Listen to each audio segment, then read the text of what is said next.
Welcome back, everyone, to 30-Second Basketball, where we go over the most important games around the association from the past night and talk about each one for 30 seconds. Let's get into it. The first game on the slate is Utah versus Boston when the Jazz rolled into the TD Garden in a Wednesday night showdown. Things got out of hand quickly for the Jazz as Boston buried its first 10 shots of the game, which included 6 3-pointers.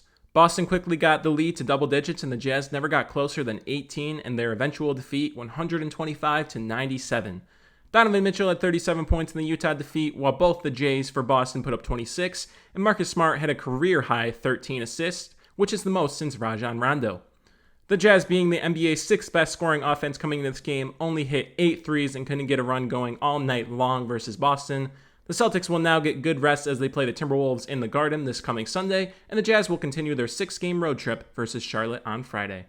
The next notable game was when the Warriors visited the Heat in Miami last night, in a game that was somewhat crucial for Miami as the top seeds in the East are super close. The Heat had a collective effort with Kyle Lowry putting up 26, Adebayo with 25, and Jimmy Butler with 20 points, but that wasn't enough to hold back Jordan Poole's 30-piece, as well as 3 other Warriors with 22 points. With Miami not being able to beat the short-handed Warriors, coach Eric Spoelstra and forward Jimmy Butler and veteran Udonis Haslem were getting into a shouting match as frustration grew. Spoelstra threw a clipboard to the ground, and lots of words were exchanged between the two Miami veterans.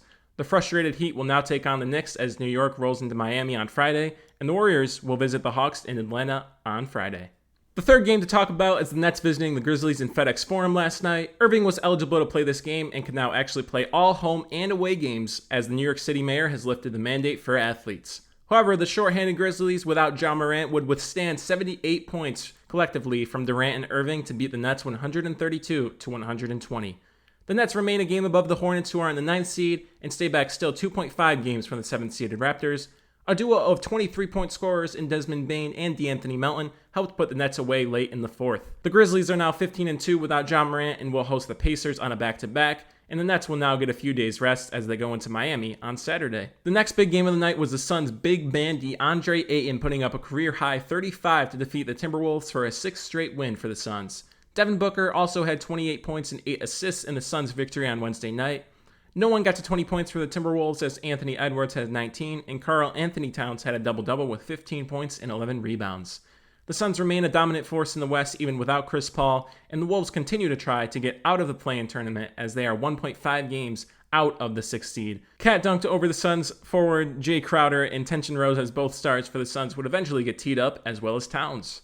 The Suns will host Denver tonight in the second half of a back-to-back, and the Timberwolves will host Dallas on Friday night. The last important game of the night was the 76ers' visit to LA as they went on to win 126-121 in the Crypto Arena. With the games James and Embiid have played still being in single digits, 76ers fans are growing antsy with an upcoming playoff run in question, but their nerves would be calm tonight as Embiid would make 11 field goals and put up 30 points along with Harden's 24 to squeak by the Lakers in LA. Russell Westbrook put up 24 points with 50% from the field and 40% from 3, and Dwight Howard would also pour in 24 points, and the Lakers lost to Philly.